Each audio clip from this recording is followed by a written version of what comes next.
가족이 있다는 이유로 의료를 포기해야 했던 시대의 변화. 그러나 전부는 아닙니다. 안녕하세요. 현장에서 사회복지사로 일하고 있는 사회복지 알림톡입니다. 오늘은요, 요즘 상담하면서 정말 많이 질문을 받는 이야기 하나를 차분하게 정리해 보려고 합니다. 혹시 이런 말씀 한 번쯤 들어보신 적 있으실까요? 나는 소득이 거의 없는데요. 연락도 안 하는 자식이 있다는 이유로 의료급여가 안 된대요. 이 말은 특정한 몇 분만의 이야기가 아니라 정말 많은 분들이 비슷하게 하셨던 말입니다. 그리고 이런 상황은 짧게는 몇 년, 길게는 20년 넘게 계속 반복돼 왔습니다. 이제 2026년 1월부터 의료급여 부양비 제도가 폐지됩니다. 그래서 기대가 되시는 분들도 많으실 텐데요. 오늘 영상은 기대를 키우기보다는 정확히 알고 덜 혼란스러우시도록 도와드리는 데 목적이 있습니다. 그 전에 좋아요와 구독 한 번씩 부탁드릴게요. 요즘 이런 기사 제목들 보신 적 있으실 거예요. 연 끊은 아들 때문에 탈락, 의료급여 부양비 제도 26년 만에 폐지, 부양 안 하는 자녀 때문에 못 받는 의료급여, 부양비 제도 폐지, 이런 제목을 보면 자연스럽게 이렇게 생각하실 수 있습니다. 이제 가족 소득은 안 보는 건가 보다. 부양 의무자 기준이 없어진 걸까? 의료급여 받기가 많이 쉬워지겠네. 다만 조금만 더 정확히 알고 계셔야 할 부분이 있습니다. 그래서 이 이야기를 영상 맨 앞에서 먼저 알려드리고 싶었습니다. 2026년부터 없어지는 건 간주 부양비입니다. 실제로 받지 않는 돈인데도 가족이 줄 수 있을 거다 라고 가정해서 내 소득처럼 계산하던 방식입니다.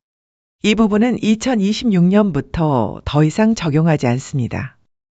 이건 분명히 많은 분들께 의미 있는 변화입니다. 다만 이 변화가 부양 의무자 기준 전체가 없어졌다는 뜻은 아닙니다. 2026년 이후에도 부양 의무자 소득 기준, 부양 의무자 재산 기준은 그대로 적용됩니다. 다시 말하면 가족이 돈을 줄 거라고 미리 계산하지는 않겠다는 거지. 가족이 얼마나 벌고 어떤 재산을 가지고 있는지는 여전히 본다는 의미입니다. 이 차이가 생각보다 큽니다.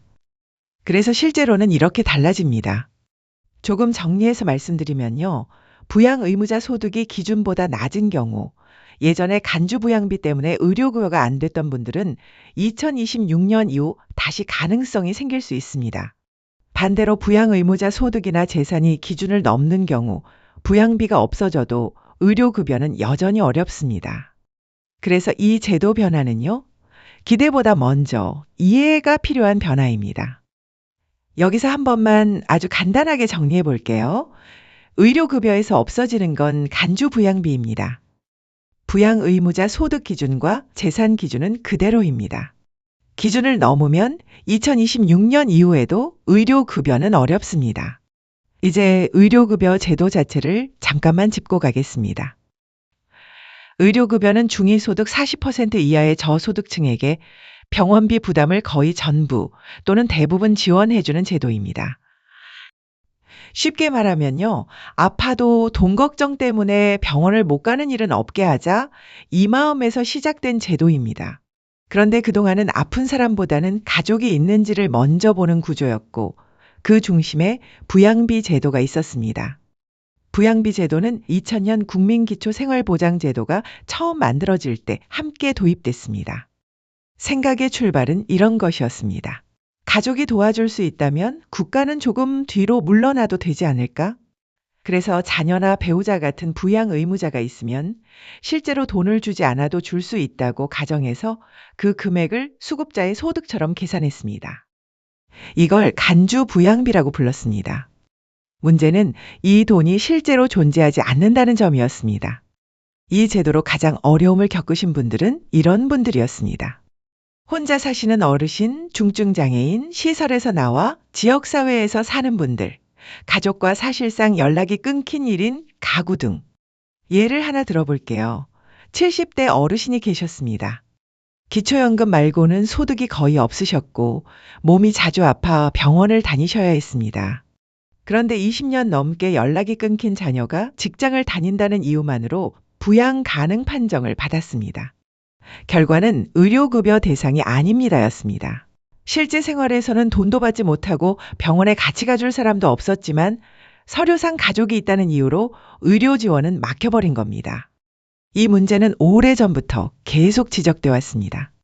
존재하지 않는 소득으로 의료권을 제한하는 제도. 사회는 많이 바뀌었는데 제도는 그 속도를 따라가지 못했습니다. 이런 변화 속에서 정부는 이렇게 판단하게 됩니다. 의료급여는 가족이 아니라 개인의 삶을 기준으로 봐야 한다. 그리고 2026년 간주부양비 제도가 폐지됩니다. 가장 중요한 부분입니다. 2026년부터는 가족이 돈을 줄 거라고 가정해서 소득을 더하는 계산은 하지 않습니다. 이 부분은 확실히 달라집니다. 하지만 앞에서 말씀드린 것처럼 부양 의무자 소득과 재산 기준은 그대로 남아 있습니다. 그래서 상황에 따라 결과는 달라질 수 있습니다. 수급자 가구가 2인 부양 의무자 가구가 4인일 경우 부양 의무자 소득 기준은 통장에 실제로 들어오는 돈이 아니라 세전 기준입니다. 그래서 실제 월급으로 보면 의료급여가 어려워질 수 있습니다.